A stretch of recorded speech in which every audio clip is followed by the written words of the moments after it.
नमस्कार, मैं हूं रूपाली और आप सभी का स्वागत है शहरी समाचार में। चलिए बात करते हैं आपके अपने शहर की मुख्य खबरों के बारे में। मुख्यमंत्री भजनलाल शर्मा के 19 अप्रैल सीकर दौरे को लेकर भाजपा कार्यालय में तैयारी बैठक। मुख्यमंत्री भजनलाल शर्मा ने 19 अप्रैल शनिवार को सीकर दौरे की तैयारियों को लेकर भाजपा कार्यालय में जिला अध्यक्ष मनोज बाटड़ की अध्यक्षता में सम्पन्न हुई। बैठक में यूडीएच मंत्री झाबर सिंह खर्रा, प्रदेश महामंत्री श्रवण सिंह बगड़ी, विधायक व प्रदेश प्रवक्ता कुलदीप धनखड़ सहित कई वरिष्ठ नेता मौजूद रहे। बैठक में मुख्यमंत्री के ऐतिहासिक स्वागत की रणनीति पर चर्चा हुई। मंत्री खर्रा ने यमुना जल समझौते को ऐतिहासिक बताते हुए इसके शुभारंभ की तैयारी प्रधानमंत्री नरेंद्र मोदी के करकलमों से होगी बताया। बगड़ी ने बताया कि मुख्यमंत्री जयपुर से फतेहपुर तक कार यात्रा करेंगे और सीकर के विभिन्न स्थानों पर कार्यकर्ताओं द्वारा स्वागत किया जाएगा। विधायक धनखड़ ने कहा कि यह मुख्यमंत्री का पहला दौरा है, इसलिए स्वागत भी ऐतिहासिक होना चाहिए। सभी कार्यकर्ताओं को जिम्मेदारी निभाकर होर्डिंग्स व जन जागरूकता पर ध्यान देना है। बैठक को प्रेम सिंह बाजोर, हरिराम रणवा, गोवर्धन वर्मा, सुभाष मील, रतनलाल जलधारी, केडी बाबर, महेश शर्मा, डॉक्टर कमल सिखवाल, गजानंद कुमावत, श्रवण चौधरी, दिनेश जोशी, ममता निठारवाल, प्रभु सिंह शेखावत, मूलचंद रणवा, अशोक चौधरी, शंकरलाल यादव आदि ने संबोधित किया। संचालन राजेश रोलन व नेमीचंद कुमावत ने किया। बैठक में सभी विधानसभा क्षेत्रों के कार्यकर्ता उपस्थित रहे। करने के लिए हम सबको सम्माननीय धनखड़ साहब बताएंगे, लेकिन एक बात हम सबको ध्यान में रखना है, जिस भाव में जिस तरीके से हम सब ने कार्यक्रम स्थान तय किए, उन कार्यक्रम स्थलों पर जो सबसे महत्वपूर्ण बात रहने वाली है वो है हमारे झंडे लगना। भारतीय जनता पार्टी का झंडा और भारतीय जनता पार्टी का परचम इस तरह से दिखना चाहिए कि हम जो काम कर रहे हैं उसे काम में भारतीय जनता पार्टी शुद्ध रूप से दिखाई दे। और साथ ही साथ आजकल सबको पोस्टर लगाने का बड़ा शौक रहता है। मैं आप सबसे आग्रह करूंगा, जितना शौक है उससे ज्यादा पोस्टर लगाने का मन बनाएं, लेकिन पोस्टर में हम सब सिर्फ इतना सा लिखते हैं, पहली बार आने पे सड़क मार्ग से आने पे सम्माननीय मुख्यमंत्री महोदय का स्वागत। मैं आग्रह करूंगा ये लाइन लिखे कि नहीं लिखे, लेकिन हर एक होर्डिंग में हमारे सबका ये तय होना चाहिए कि हर होर्डिंग में सरकार की कोई न कोई योजना उसमें छपी हुई होनी चाहिए कि जिस प्रकार से यमुना जल का पानी जल्दी से जल्दी शेखावाटी की जनता को मिले।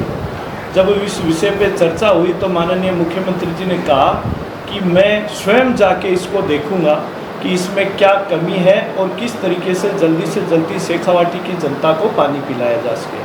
तो इन्होंने तय किया वहाँ सभी, चाहे वो हरियाणा के अधिकारी हो या राजस्थान के, इस यमुना जल को लेके इस विभाग के सभी अधिकारियों को लेके वो एक बैठक करने वाले हैं वहाँ पे, और जल्दी से जल्दी शेखावाटी की जनता को पानी कैसे मिले इस विषय को लेके माननीय मुख्यमंत्री जी जा रहे हैं। तो सीकर की धरती से जब वो जाएंगे तो सीकर की जनता ने और सभी जनप्रतिनिधियों ने और पार्टी कार्यकर्ताओं ने ये तय किया है कि जब माननीय मुख्यमंत्री जी इस काम को लेके, इस पुण्य के काम को लेके स्वयं बाई रोड जा रहे हैं, तो जनता ने ये तय किया कि हम उनका स्वागत अभिनंदन करेंगे। इसलिए शेखावाटी की जनता के द्वारा सीकर जिले में प्रत्येक विधानसभा के द्वारा एक भव्य स्वागत माननीय मुख्यमंत्री जी का किया जाएगा।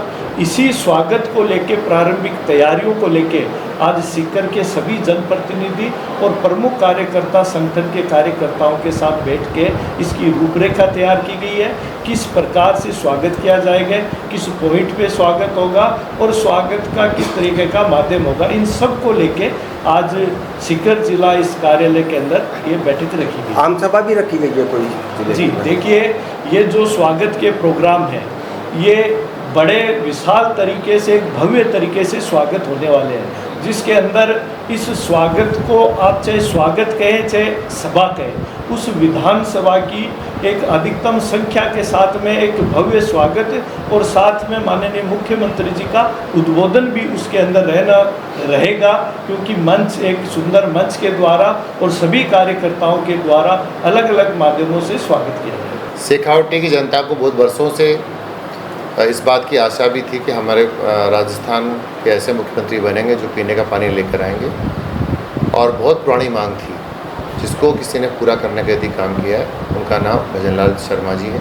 तो राजस्थान के मुख्यमंत्री बनने के बाद राजस्थान में जो पानी की समस्या थी, चाहे आरसीपी के माध्यम से हो, चाहे यमुना जल पानी लाने की बात हो, और पूरे राजस्थान में बड़े स्तर पर इसका काम चल रहा है। एमओयू हो चुके हैं, टेंडरिंग का काम हो चुका है। इसी प्रकार मैं माननीय मुख्यमंत्री महोदय जब बैठक लेने जा रहे हैं हरियाणा के अधिकारियों के साथ, राजस्थान के अधिकारियों के साथ, हमें पानी कितना मिलेगा इस पर विचार पुनः एक बार वापस करके, और इस दरमियान यहाँ की जनता ने फैसला किया है, यहाँ के कार्यकर्ताओं ने निर्णय करा है कि ऐसे मुख्यमंत्री का, ऐसे भागीरथ का हम हमारे शेखावटी धरती पर स्वागत करें।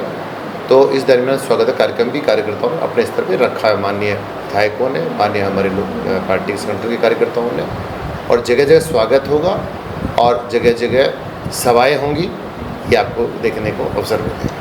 विपक्ष लगातार जो है कुमाराम लिफ्ट योजना, पटनेरी योजना को लेकर के सवाल उठा रहा है, लगा रहा है, आरोप भी लगा रहा है सरकार पर। धरातल पर अभी तक कोई काम नहीं हुआ है, उसको लेकर के क्या कहें?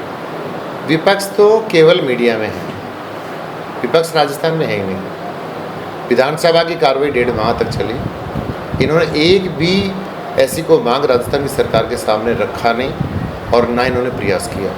केवल मीडिया में सुर्खियों में बड़े रहने के लिए इन्होंने ऐसे मुद्दे उठाए जिनका विधानसभा से कोई संबंध भी नहीं था।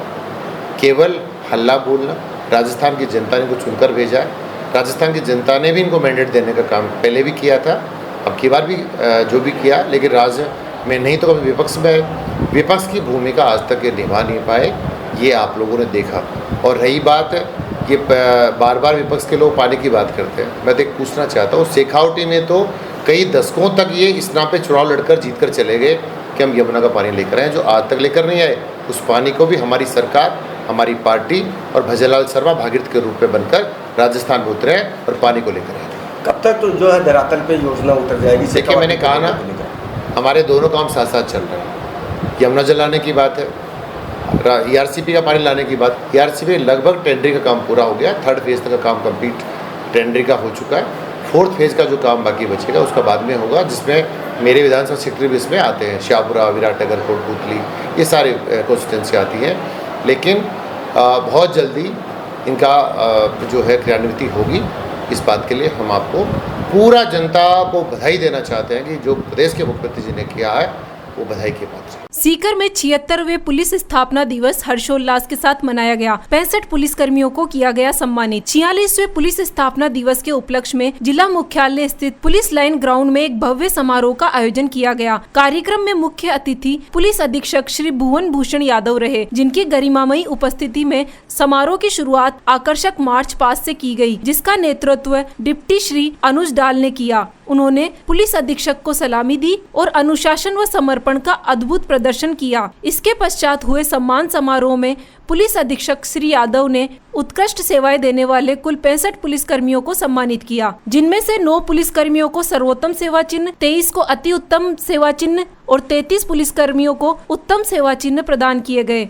इस अवसर पर जिले के अन्य वरिष्ठ पुलिस अधिकारी, प्रशासनिक अधिकारी, पुलिसकर्मी एवं उनके परिजन बड़ी संख्या में उपस्थित रहे। श्रीमद् भगवत कथा में चतुर्थ दिवस पर श्री कृष्ण जन्मोत्सव मनाया गया। सीकर में सांवली रोड स्थित माधव सागर तालाब के पास बुधवार को पूज्य तपस्वी संत श्री सतपाल दास जी महाराज के मुखराविंद से बोलता बालाजी माधव सागर में चल रही श्रीमद् भागवत कथा की चतुर्थ दिवस पर महाराज ने भरत चरित्र सुनाया। मंदिर की मीडिया प्रभारी ज्योति तनवानी ने बताया कि महंत सुनील तिवारी के सानिध्य में चल रही श्रीमद् भागवत कथा में पूज्य तपस्वी संत श्री सतपाल दास जी महाराज ने बताया कि किसी भी वस्तु से अधिक प्रेम नहीं करना चाहिए, क्योंकि भरत जी ने एक मुर्गी से प्रेम किया था और अंत में जब वे मरे तो उन्हें अगला जन्म मर्ग का मिला। अजामिल अपार ज्ञान के द्वारा बताया गया कि भगवान के ज्यादा से ज्यादा भजन करना चाहिए। बाकी अंत समय में मुख में प्रभु का नाम आया, नरसिंह लीला सुनाई गई, प्रहलाद को खम्बे में भगवान दिखाई दिए, उसके साथ समुद्र मंथन की कथा सुनाई गई, वामन भगवान की कथा पर प्रकाश डाला गया, राम अवतार की कथा सुनाई गई तथा प्रभु श्री राम बाल कृष्ण का जन्म हुआ, कथा विस्तार से सुनाई गई। सभी भक्तों ने नाच गाकर आनंद उत्सव मनाया। कथा में काफी संख्या में भक्त उपस्थित रहे। कार्यक्रम में पंडित अरविंद मिश्रा जी, बीडी सिंधी, सीताराम जी, महेश जी, पंडित पंकज मिश्रा, राजेश माउका, महिपाल शर्मा, शंकर अग्रवाल, दीपक शर्मा, संतोष खंडेलवाल, सुनीता शर्मा, कांता शर्मा, संतोष जांगीड़, सरोज कलावटिया, पिंकी तिवारी, सविता अग्रवाल, सुनीता महंत, अंजू अग्रवाल, अर्चना पारिक, सावित्री दीक्षित, सरिता पेशवानी, निकिता बालानी, काफी संख्या में भक्तगण उपस्थित रहे।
श्री करणी माता गौशाला चेलासी में गौ सवामणी का आयोजन। सीकर में सालासर रोड स्थित श्री करणी माता गौशाला चेलासी में बुधवार को गोपीनाथ गौ सेवा समिति के सदस्यों के जन्मदिन और पुण्यतिथि पर गौ माता के लिए गौ सवामणी का कार्यक्रम किया गया। समिति के संरक्षक गौ सेविका ज्योति तनवानी ने कहा कि गौ माता को हरा चारा, गुड़, खली, चूरी, पत्ता गोभी, घिया, तरबूज का भोग लगाया गया।